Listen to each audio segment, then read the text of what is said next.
اللاعبين الذين استدعاهم مدرب المنتخب المغربي وليد الركراكي لخوض كأس العالم كانت محل ارتياح كبير في الأوساط الرياضية المغربية. بدينا نذكر بأن منتخب المغرب يطل على مسرح نهائيات كأس العالم للمرة السادسة في تاريخه بعد أعوام 70 في المكسيك، 86 في المكسيك أيضا، و94 في الولايات المتحدة الأمريكية، و98 دائما من القرن الماضي في فرنسا، و2018 في روسيا. كما أن القرعة وضعت منتخب أسود الأطلس في المجموعة السادسة إلى جانب منتخبات كرواتيا، بلجيكا وكندا.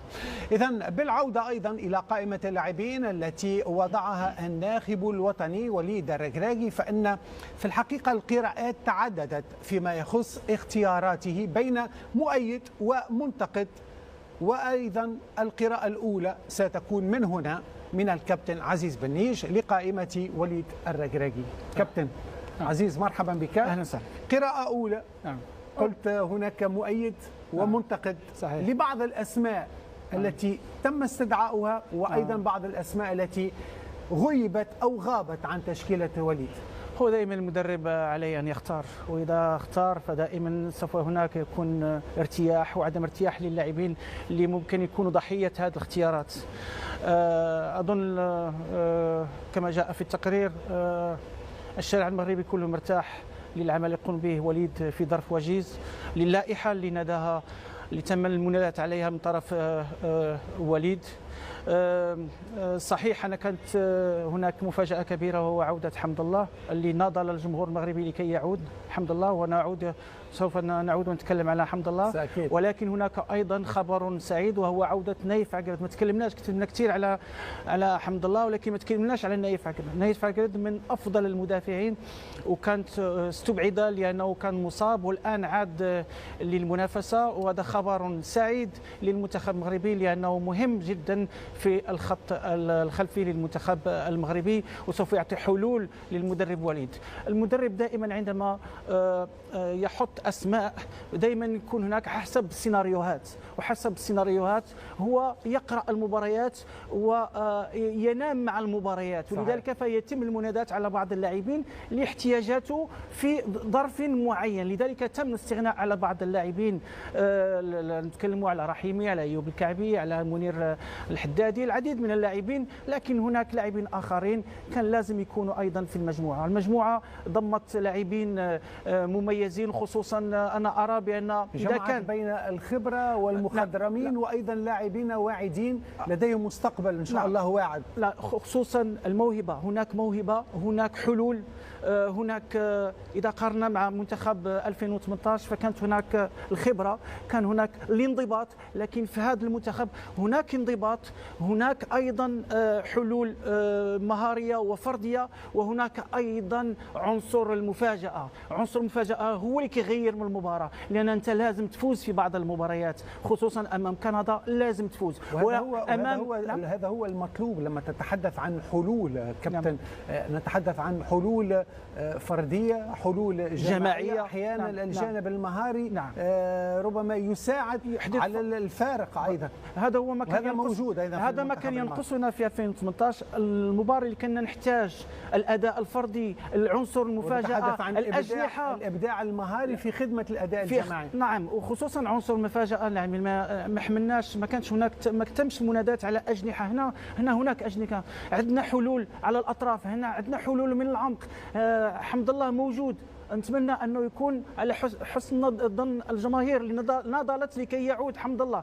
حمد الله أتى لمهمة، والمهمة عندما سوف ينادي عليه وليد في ظرفية معينة لازم يكون جاهز ذهنيا وبدنيا وتقنيا، لأنه هو لا يحتاج إلى فرص كثيرة لكي يسجل. لذلك ففي ظروف معينة هناك من سوف يبدأ العمل وهناك من سوف ينهي العمل. لذلك إذا دخل في هذه الاستراتيجية فالمنتخب المغربي سوف يخرج فائزا من هذه التجربة الكبيرة في كأس العالم إن شاء الله. على الكل هو هناك إجماع بأن عودة حمد الله خاصة بعد الحادثة التي وقعت قبل كأس إفريقيا 2019. مغادرته للمعسكر في مراكش أثار الكثير من النقاط الاستفهام، وأيضا أغضب حتى أعضاء الاتحاد وعلى رأسهم الرئيس والمدرب. يعني هل برأيك شفع له الاعتذار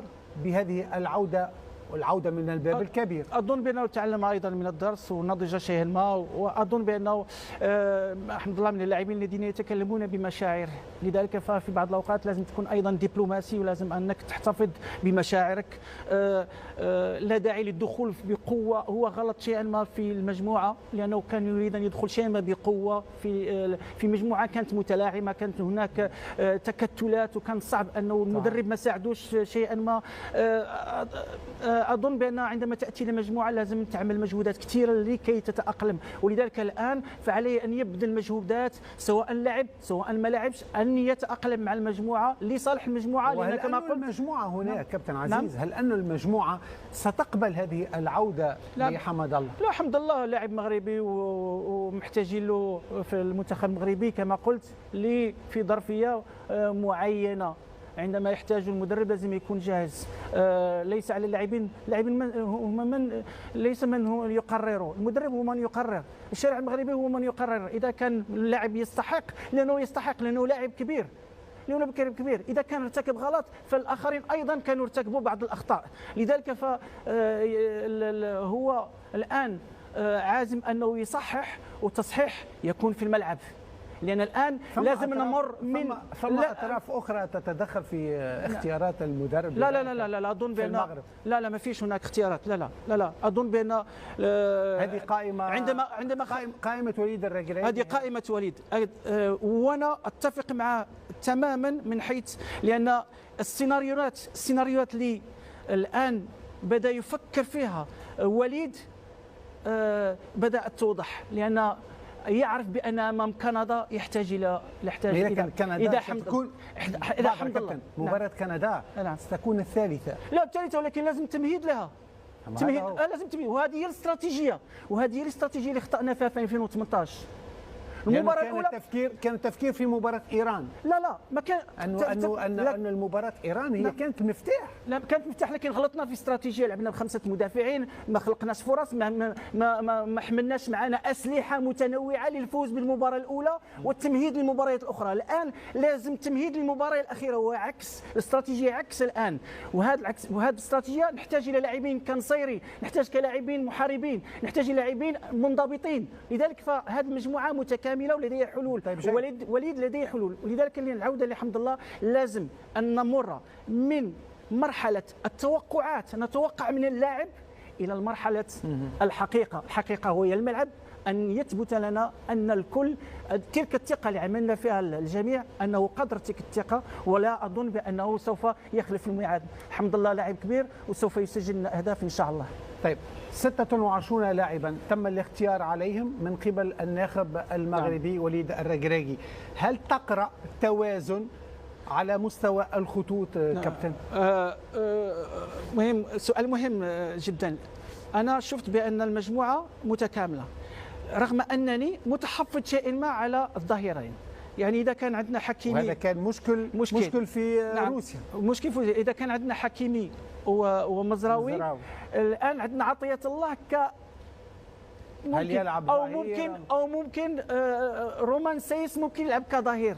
يعني هناك لاعبين كثير في كقلب دفاع، هناك بانون، هناك الياميق، هناك نايف عقرد، هناك اشرف داري، هناك رومان سايس، العديد من اللاعبين. لذلك فحذاري من الاصابات والانذارات.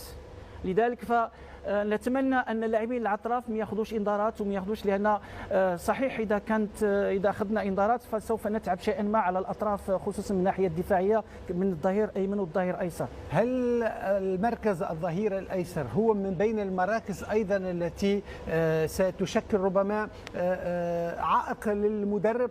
ليس عائق يعني بالمعنى السلبي، لكن هناك الحلول دائما، لكن ظهير ايسر يعني صريح ان صحت العباره. هو الظهير صحيح، كاين عطية الله لاعب مميز، صحيح لاعب مميز، لكن انا كنشوف بان ممكن انه الوليد سوف يجد الحلول داخل المجموعه. يعني ممكن حتى واذا انصاب مزراوي او عطية الله ممكن حكيمي يذهب كظهير ايسر ويلعب اشرف ظهري كظهير ايمن هناك، او رومان سايس ظهير ايسر، وحكيم عنده حلول داخليه وسط. لذلك هو قرر ان ياخذ ظهير او 3 لاعبين يلعبوا على كاظهره والباقي كقلبي دفاع، اللي ممكن انه حتى يواجه بهم السيناريوهات. يعني السيناريوهات ممكن امام كرواتيا وامام بلجيكا تحتاج تلعب 3 مدافعين.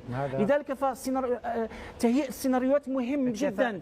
وانا مدافعين في المحور ممكن سواء من بدايه المباراه او اثناء المباراه، اللي ممكن انت تكون في اخر مباراه 10 دقائق ولازم انك تحتفظ بالنتيجه تعادل، لان انا اقول 5 نقاط مهمه جدا، وتعادلين في المباراتين الاولتين مهمه جدا لتهيئ المباراه الاخيره. هذا لا يعني اننا سوف نفوز بالمباراه الاخيره، لكن سوف نوفر كل الحظوظ للفوز بالمباراه الاخيره، ولكن لازم نهيئ لها الملعب، لازم نهيئ لها الملعب، لان في 2018 لما خسرنا المباراه الاولى لم يتبقى اي شيء بعدين. طيب، في النسخه السابقه التي خاضها منتخب المغرب كانت تحت قياده مدربين اجانب.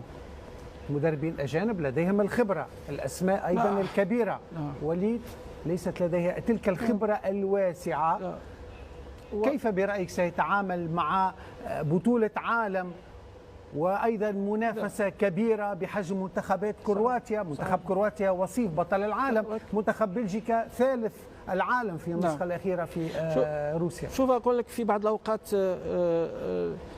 عندما يكون المدرب لاعب كرة أيضا ولاعب منتخب، هناك لاعبين حتى في الدكات الاحتياط لاعبين كانوا لاعبين. مارادونا كان لاعب أكثر من رائع لكن لم ينجح. لازم يكون عندك فكر تكتيكي وفكر استباقي. لذلك فانا عجبني وليد في اختياره لهذه المجموعه. صحيح ان كان هناك بعض الضحيات، بعض اللاعبين اللي كانوا يستحقوا ايضا يكونوا في المنتخب، لكن هذه هي الكره. لازم ايضا في كل المنتخبات، كل لائحات المنتخبات كلهم كانت هناك ضحايا، لكن ما كانش هناك حتى في المنتخبات اللي فازت بكأس العالم كانت هناك ضحايا في التركيبة البشرية لهم، لكن ليس هناك نجاح بدون ان يكون هناك خساره. صحيح ان الوليد يريد ان يحمل معه كل اللاعبين، لكن هناك اختيارات، واختيار انا اعود واقول بان اختيار حمد الله مهم جدا في لاستعماله في ظرفيه مهمه جدا. ظرفيه هو ان المغرب ممكن يكون يهاجم، يخلق فرص، انه يحتاج الى اللاعب اللي يحتاج فرصه واحده لكي يسجل.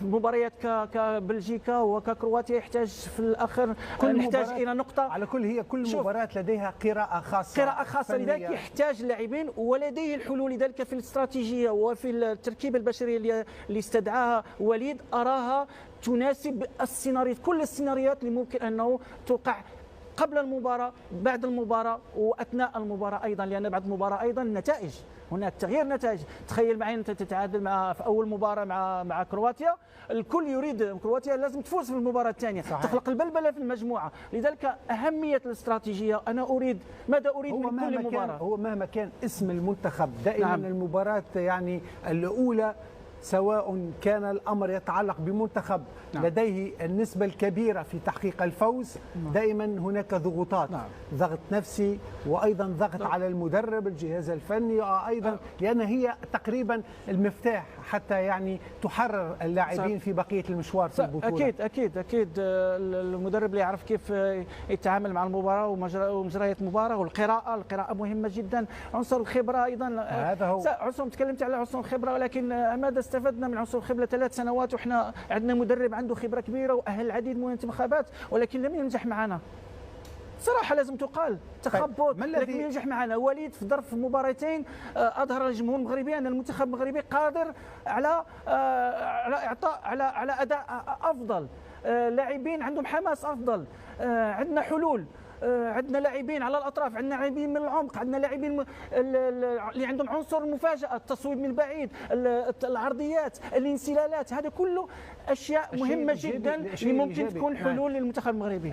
الشيء الايجابي بالنسبه للمنتخب الجزائري انه يملك لاعبين لديهم خصال فنيه كبيره ومتعدده، لكن هذه الخصال لم يتم استثمارها بالشكل الجيد اوكي والتصرف في هذه المجموعه، لانه كانت لديه العديد من المناسبات ان يصل مثلا المنتخب المغربي الى ادوار متقدمه في كؤوس قاريه، صحيح. ان يذهب بعيد ربما في كاس العالم الاخيره، كان بامكانه ان ايضا يتاهل، لا ينتظر من 98 الى 2018 ليسجل حضوره الخامس عفوا. اتفق معك. اخطاء، كانت هناك اخطاء في اختيار بعض اللاعبين، كان اخطاء ايضا في اختيار المدرب الانسب.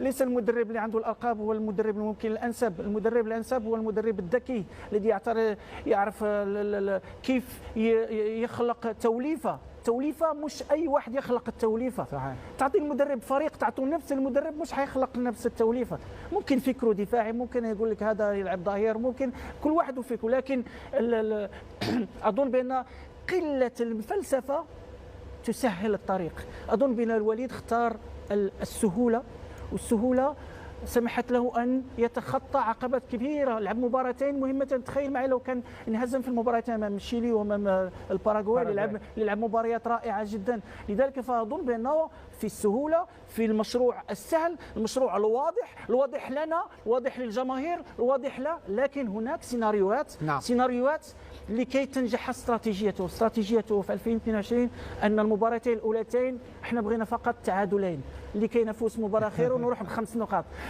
لما لا الفوز، لكن مش لازم نغلط في الاستراتيجيه، والاستراتيجيه يبغى لها رجالها ويبغى لها من سوف يبدا المهمه، من سوف ينهي المهمه، ومن سوف يتاقلم مع المجموعه، لان ايضا خلق المجموعه، خلق روح المجموعه مهم جدا. كابتن عزيز اخذت حيز كبير يعني في هذه القراءه الاولى. على كل يعطيك العافيه. نذهب الى الدار البيضاء، معنا من هناك الكابتن محمد سهيل مدرب وايضا لاعب منتخب المغرب سابقا. مرحبا كابتن محمد. بدايه ما هي قراءتك انت؟ نريد ان نعرف فيما يخص اللاعبين الذين تم استدعائهم لتمثيل منتخب المغرب في كأس العالم فيفا قطر 2022. مساء الخير. أول شيء يجب أن نتفق عليه هو أنه لحدود الآن لم يسبق لنا رأينا اختيارات مدرب تحظى بالإجماع، فهذا أمر يعني واضح جدا أن هناك خلاف دائما حول بعض الأسماء المتواجدة، حول بعض الأسماء المغيبة، وهناك يعني دائما نتابع يعني من يتحدث على انه هذه القائمه عباره فيها بعض من المحاباه، هناك من يتكلم عن الظلم، هناك من يتكلم عن انها منطقيه، اخرون يتكلمون على انها مثاليه. لذلك اعتبر انه رضا الناس جميعا غايه لا تدرك. بالنسبه للائحه الاخيره التي القائمه التي قدمها اليوم وليد الركراكي، فبلا شك ان هناك نقطتان يعني تطغيان على كل الاختيارات. الاول هو عوده حمد الله بلا شك، لانه هذا كان مطلب فئه كبيره من الشعب المغربي، لكن لم يكن مفاجاه بشكل كبير، لانه قبل 4 أيام كان هناك اعتذار علني لم يسبق لحمد الله ان قدمه، وهذا كان مؤشر ودليل على عودته.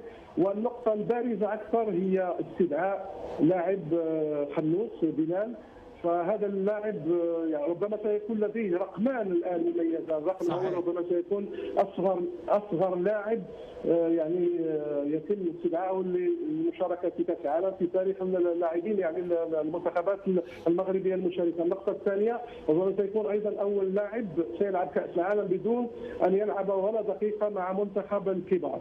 واتصور انه ربما اختياره كان مبنيا، ربما كان عباره عن جائزه، عن هديه لهذا اللاعب، ممكن كان ضمانات ايضا ووعود ربما ليحسم اختياره ما بين المنتخب البلجيكي والمنتخب المغربي. لكن وراء كل هذه الكلام الذي تكلمنا فيه ممكن القول على انه هذه اللائحه، هذه القائمه ربما ب 90% يعني حدث ب يعني احترام وتقدير الشعب المغربي، لانه علينا مقياس ايضا انه لدينا جمهور الانديه، لدينا من ينظر لا ينظر الامور بعقل العلانيه بل ينظر اليها بالعاطفه بالانتماء. لكن اقول على انها لائحه تضم لاعبين جيدين بنسبه كبيره، وهذا الامر علينا ان نؤكد على انه المدرب عباره عن جنرال يذهب الى الحرب، عليه ان يختار اللاعبين الذين يراهم الاقرب الى الدفاع عن استراتيجيته وعن فلسفته، وعلينا الان فقط ان نوقف امر الانتقاد، بل علينا ان ندعم هذا المنتخب، وبعد ذلك ممكن بعد نهايه المونديال ممكن ان نفتح ملف المؤاخذات والانتقادات اذا كانت النتائج سيئه. صحيح. طيب كابتن محمد، الى اي حد جمعت القائمه بين لاعبين مخضرمين واخرين واعدين ينتظرهم مثل ما ذكرت منذ قليل مستقبل واعد، وهو الذي في الحقيقه لم يحصل من قبل في عهد المدرب وحيد خليل خوجيتش؟ اولا نسبه اللاعبين الذين تواجدوا في المونديال السابق، هناك 9 لاعبين على 8 و9 لاعبين، فهذا دليل على ان هنا الخبره ستكون حاضره، خبره المواعيد القويه والضخمه، لان المونديال ليس بالامر السهل، وهناك مجموعه لاعبين يشاركون لاول مره. نعرف رهبه المشاركه في هذا المونديال، يمكن انه يعني الثقل كلها على المدرب، لانه قبل قليل كان يتكلم في عديد عن التوليفه وعن يعني تحميس اللاعبين، وهذه نقطه يتميز بها المدرب وليد الركراكي. اذا سيكون لدينا خليط. الاشكال الموجود بالنسبه لمنتخب المغرب حاليا هي مشكل تواجد لاعبين يعودون من الاصابه، وتواجد لاعبين لفتره طويله وهم في دكه الاحتياط تغيب عنهم التنافسيه. اظن هناك مجموعه نقاط لا اتمنى ان لا تكون مؤثره في العطاء، لكن مطلوب من المدرب ان يكون عادلا في اختياراته. هناك الان يعني عباره عن تجارب ميدانيه علميه ممكن ان تسمح للمدرب والجهاز بان يعرفوا من الاجهز، من الذي يتوفر على احسن لياقه، لان المباريات والمجموعه التي يتواجد فيها منتخب المغرب ليست بالمجموعه السهله. لذلك متمنياتنا ان يكون الاختيار عادلا ويكون الفريق جاهزا، بالرغم من ما اشرت عن هذه النقطتين السلبيتين، وهي كما اشرت مجموعه اصابه لاعبين عايدين من الاصابه، ومجموعه لاعبين لفتره طويله وهم في دكه الاحتياط لم يشاركوا بنسبه مشاركه كبيره مع انديتهم. نعم، على كل المدرب وليد الركراكي كان قد أكد أن أسود الأطلس يحطون رحالة في قطر يوم 13 من الشهر الحالي، على أمل أن يلتحق بهم بقية اللاعبين الذين يلعبون في الدوريات الأوروبية في اليوم ذاته. الركراكي أضاف أيضا أن الإعلان عن القائمة النهائية تلته خيبات أمل عديدة، وبالقدر ذاته كانت أيضا هناك سعادة كبيرة بعد الكشف عن لائحة المنتخب. اللي عندنا ان شاء الله غنمشيو من الرباط. البرنامج الذي لدينا سننطلق من الرباط في 13 من هذا الشهر. لدينا الكثير من اللاعبين الذين يلعبون في الدوريات الأوروبية والذين سيخوضون مباريات في 13 من نوفمبر الجاري. سوف يتوجهون مباشرة إلى الدوحة لتوفير الوقت، لأن هناك ساعات سفر طويلة، لذلك علينا أن نتعافى جيدا وسنوفر الوقت لأولئك الذين يسافرون مباشرة إلى قطر. أعلم أن هناك قرارات تم اتخاذها كانت مهمة، وكان هناك الكثير من خيبات الأمل والكثير من السعادة. كابتن عزيز، منتخب إذن سيحط الرحال إن شاء الله في 13 من هذا الشهر هنا في العاصمة القطرية الدوحة. مثل ما ذكرنا كانت هناك بعض الانتقادات فيما يخص التشكيل، وخاصة إبعاد بعض الأسماء الوازنة التي كانت في السابق في عهد المدرب السابق وحيد خليل خوجيتش. نتحدث عن سفيان رحيمي، أشرف بن شرقي، ويوسف العربي. أيضا نقاط استفهام في عدم استدعاء لاعب فريق أولمبياكوس، وهو الذي يقدم في موسم جيد إلى حد الآن.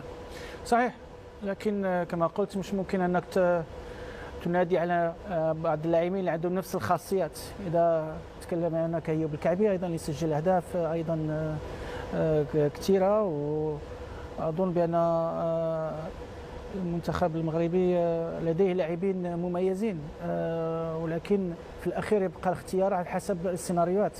الوليد عكس 2018 لم يأخذ يعني لم يكتف من قلب الهجوم، ولكن خضع لاعبين ايضا على الاطراف ويتحسبوا كمهاجمين. لذلك فهو عندما اختار الزلزوليه، عندما اختار بوفال، عندما اختار بعض اللاعبين اللي كيلعبوا على الاطراف، هذا يعني انه يريد ايضا يلعب ايضا على الاطراف وليس فقط من العمق، لان من العمق عنده بعض اللاعبين، عنده بوغلال، عنده شديره كيلعب، احنا شفناه وتابعناه، لاعب مميز ايضا. لذلك فالاختيارات تتم على حسب السيناريوهات، على حسب احتياجات الفريق. رحيمي صحيح من اللاعبين المميزين ايضا مثل يوسف العرب، لكن هناك اختيارات في الاخير لازم نحترم اختيارات المدرب. لان عندما كان لا يختار حمد الله الكل كان ينتقد له انه لم يختار محمد الله، الان يختار حمد الله سوف ننتقد، لان انتقادات دائما. انت اثرت هذه النقطه كابتن عزيز، سوف ننتقد. اوكي. نعم. انت اثرت هذه النقطه. حكيم زياش لما كان متالق مع تشيلسي لم يتم استدعائه في عهد وحيد خليلوديد. الآن حكيم زياش ليس في أفضل حالاته صراحة. لكن برأيك هل مورست بعض الضغوطات من الشارع الرياضي المغربي لضم حكيم زياش أو بعض الأسماء الأخرى، وايضا بعض مواقع التواصل الاجتماعي التي تنشط كثير يعني خاصه في وطننا العربي؟ ثق بها بان حكيم زياش لا يحتاج الى الضغط الجماهيري، فهو فارض نفسه. الجمهور يحبه لانه لاعب كبير. المدرب ايضا وليد سوف يحاسب على النتائج، والمدرب سوف يلعب لاعبين لكي يفوز، لكي يتأهل. لذلك فلا أظن أنه تتم الاختيارات من أجل إرضاء بعض اللاعبين أو إرضاء بعض المسؤولين أو بعض الوكلاء أو بعض هذا كما كان في السابق. لكن الآن أظن مع وليد هناك اختيارات صائبة. صحيح هناك بعض ضحيات لأنه وبعض اللاعبين غير راضيين على هذه اللائحة، لكن هذه هي كرة القدم. وانا في بعض اللاعبين تمت منادات عنه اليوم ولهم لم يكونوا حتى اساسيين. نتكلم على منتخب فرنسا عندما فات 2018 غريزمان لم يكن يلعب كاساسي، جيرو لم يكن يلعب كاساسي في بعض الاوقات، يعني وتمت المنادات عليهم. صحيح. في بعض الاوقات المنتخب يكون متنفس للاعب لكي يعود في الفورمه، لكي يريد ان يبرهن الكل انه قادر على الاداء، خصوصا ان هذا كاس العالم 2022 في قطر هناك بعض المنتخبات اللي اتت او سوف تاتي ببعض الاصابات مهمه جدا. نعم. ولاعبين مهمين مؤثرين، يعني ليس لاعب عادي، لاعبين مؤثرين. لذلك ف انا افضل ان يكون لدي لاعب ما لعبش كثير ولا يكون عندي لاعب مصاب وعندي على دكه الاحتياط او ممكن يلعب اساسي لن يكون جاهزا ب 100%. لذلك فانا اتمنى بان زياش سوف يقدم أداء مميز، سوف ينضبط مع المجموعة، سوف يقدم أيضا لزملائه تلك التمريرات اللي يحتاجها المنتخب المغربي لترجمتها لأهداف، لأنه هو يمتاز بالتمريرات. شفناه متحرك في آخر مباراة مع تشيلسي، يحتاج إلى ثقة، وثقة المدرب يمتاز بها. وسوف وليد يعرف كيف يتعامل مع زياش، لأن شفناه في هولندا دائما مع أياس كيف كان ممتاز حكيم زياش من اللاعبين اللي يحتاجون الى حب المدرب، الى ثقه المدرب. واظن مع المنتخب سوف يكون له شأن كبير. على الكل منذ قليل كابتن محمد سهيل كان اثار اسم استدعاء لاعب سيكون له شأن كبير. نعم. نتحدث عن بلال الخنوس. نعم. لاعب فريق جنك. نعم. 18 سنه. انا اتفق معه. لاعب رائع جدا. نعم. يقدم في مستوى رائع. نعم. مع فريقه حاليا، وهو لاعب منتخب الشباب ايضا. نعم. في المغرب. لكن نعود الى كابتن محمد في الدار البيضاء. محمد سهيل، في أي خانة احنا تحدثنا في الحقيقة على عودة عبد الرزاق حمد الله، أنت في أي خانة تصنف هذه العودة وإلى أي حد سيستفيد المنتخب المغربي من قدرات وإمكانيات وخصال حمد الله الفنية؟ أول شيء يعني أضعها في خانة الخضوع والرضوخ لمطلب شعبي بنسبة كبيرة، لا أقول 100%، لكن مجموعة كبيرة كانت تطالب به، لأن هناك أيضا حتى نكون واقعيين ونتكلم بصراحة أيضا حمد الله لدى البعض كثير من المؤاخذات على بعض التصرفات، وهذا شيء طبيعي وهو الذي تسبب بكل هذه الفترة التي غاب فيها عن المنتخب. أنا كنت دائما من المدافعين عن حمد الله حتى في الفترة الأولى لما كان بالمنتخب الأولمبي وكان وراء يعني كهداف للفريق، وحتى الهدف المباراه المهمه التي كانت من وراء تاهل المنتخب المغربي للاولمبياد وقتها الراحل كين فيربك هو الذي لم ياخذه، ولذلك اقول انه نضعها في هذه الخانه، خانه انه المدرب والاتحاد رضخوا لمطلب يعني الغالبيه، لكن هذا اختيار ان يكون متواجدا، وراينا انه فقط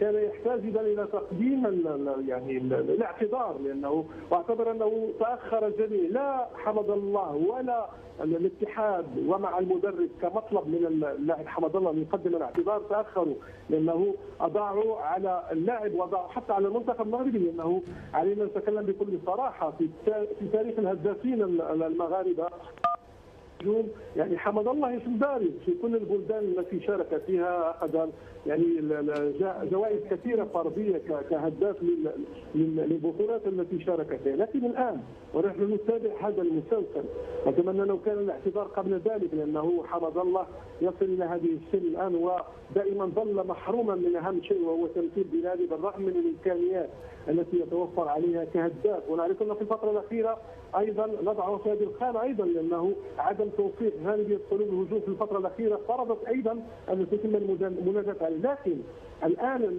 الثقل كله في الاول كان على الجهاز التدريبي والاتحاد، الان الثقل اكبر واثقل على حمد الله الذي كان مطلبا عليه الان ان يكون افضل من السابق وان يساهم بما عودنا مع الانديه في تسجيل الاهداف، لكن هل سيكون حمد الله اساسيا؟ هذا سؤال، واذا لم يكن اساسيا هل سيتقبل هذا الامر؟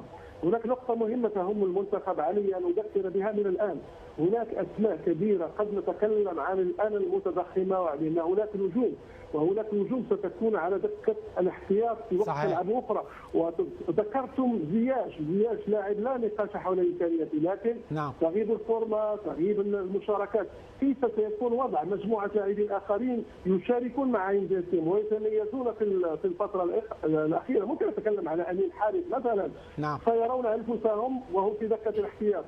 على وليد ان يتحكم بشكل كبير، لان الان المتضخمه لبعض اللاعبين نجوم، هناك مجموعه لاعبين ممكن ان نعطينا اسماء كثيره ستكون على الاحتياط ولن تتقبل ان تكون في الاحتياط، وهذا هو الدور الكبير الذي سيكون على المدرب وليد الرياضي ان يشتغل، خصوصا حين تكون هناك يعني سقطه يعني هزيمه لا كتب الله، فهنا تظهر يعني المشاكل، فلذلك اهم شيء هو التحكم في يعني اللاعبين النجوم التي سيكون على ذكر الاحتياط. اذا السؤال الاكبر الان، هل سيكون حمد الله اساسيا؟ اذا كان كذلك هل سيكون على قدر التطلعات؟ اذا كان احتياطيا هل سيتقبل هذا الامر؟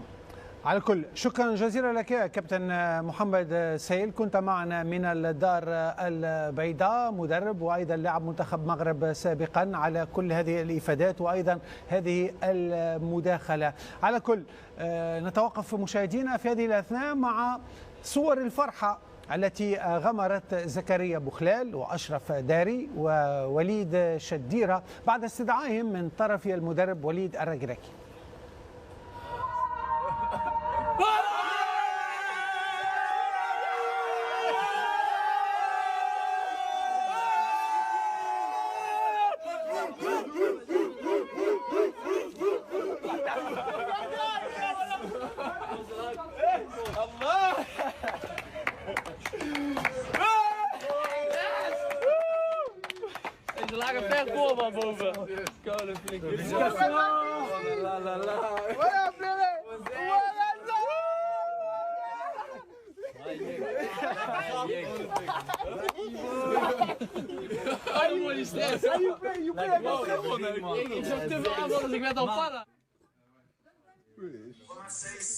انت الشخص تاع كيمين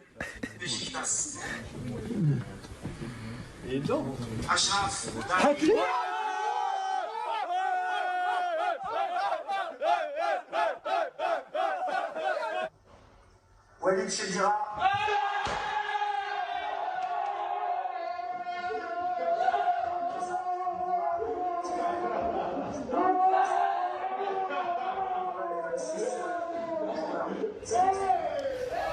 على كل فرحة الاستدعاء والتمثيل للمنتخب في نهائيات كأس عالم في الحقيقة لا تضاهيها أي فرحة أخرى. كل التوفيق للمنتخب المغربي. كابتن عزيز بنين، شكرا جزيلا.